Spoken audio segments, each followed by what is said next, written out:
দর্শক আসসালামু আলাইকুম। আমি ডাক্তার আহমেদ নাজমুল আলম, শিশু কিশোর নবজাতক এবং শিশু হৃদরোগ বিশেষজ্ঞ। বরাবরের মধ্যে আপনাদের সবাইকে স্বাগতম জানাচ্ছি। দর্শক, যে সরকারি যে ক্যাম্পেইনে যে টাইফয়েড ভ্যাকসিন নিয়ে অনেকে অনেক ধরনের মন্তব্য করছেন, কয়েকদিন আগে আমি একটি রিল দিয়েছিলাম। সেই রিলে আমি বলেছিলাম ভ্যাকসিন দেওয়ার ব্যাপারে।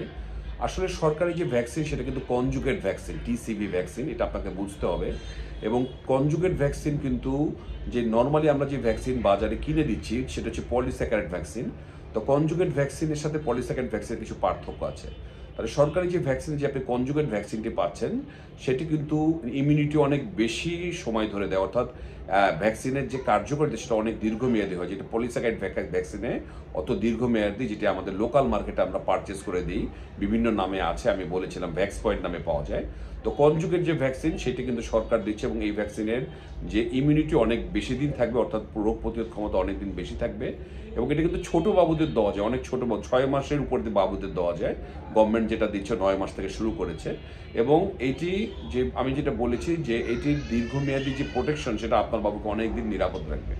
এবং এটা কিন্তু ওয়ার্ল্ড হেলথ অর্গানাইজেশন বা বিশ্ব স্বাস্থ্য সংস্থা কিন্তু এই কনজুগেট ভ্যাকসিনকে রিকমেন্ড করে টাইফয়েডের ভ্যাকসিন হিসাবে।